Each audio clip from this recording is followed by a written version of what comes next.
তুমি যদি সাব্বিরকে পারমিশন না দাও তাহলে সাব্বিরের কাছে কেন করলো, কিভাবে করলো? সাব্বির? হ্যাঁ সাব্বির। তোমাকে একটা কথা ক্লিয়ার করে বলে রাখি, যদি মা।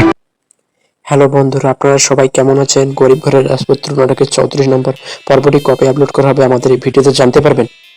আপনারা 33 নম্বর পর্বটিতে লক্ষ্য করেছেন, এবার সাব্বির মেঘলাকে গুলি করলো, অনিক তা নিজের চোখে দেখে ফেললো। দেখে ফেলার পরে এবার বৃষ্টিকে অনেক গালাগালি করলো, বৃষ্টি না স্বীকার দিল।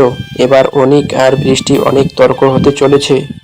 এবার বৃষ্টি সাব্বিরকে পারমিশন দেওয়ার কারণে এবার গুলি করলো অনিক, আর বৃষ্টি অনেক তর্কাতর্কি হতে চলেছে।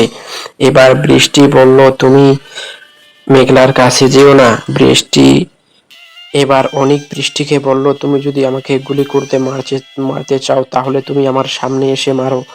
এবার এবার অনিক আর মেঘলা কথা কথা বলছে। এবার মেঘলা বলল, আমাকে কেন বৃষ্টি ঘৃণা করে?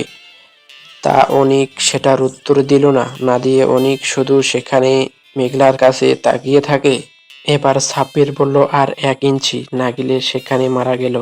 হায়। এবার তারপর তার শ্বশুর বলল, তুমি ওকে কেন মারছো? ওকে না মারে এবার অনিককে মারে ফেলো, তাহলে সব শেষ হয়ে যাবে। এবার সাব্বিরকে মেঘলা এ বাড়ি থেকে বাইর করে দিয়েছিল।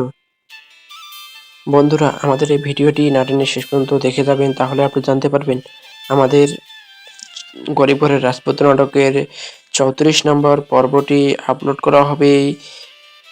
প্রতিটি পর্ব 7 দিন পর ইতিমধ্যে আপলোড করা হয়। আমাদের এই ভিডিওটি না টেনে শেষ পর্যন্ত দেখে যাবেন, তাহলে আপনি জানতে পারবেন কারা কারা গরিব ঘরের রাজপুত্র 34 নম্বর পর্বটির অপেক্ষায় আছেন। তারা আমাকে অতি শীঘ্রই কমেন্ট বক্সে জানিয়ে দেবেন, এবং যারা আমাদের চ্যানেলটি সাবস্ক্রাইব করেননি সাবস্ক্রাইব করে আমাকে কমেন্ট করে জানিয়ে দেবেন।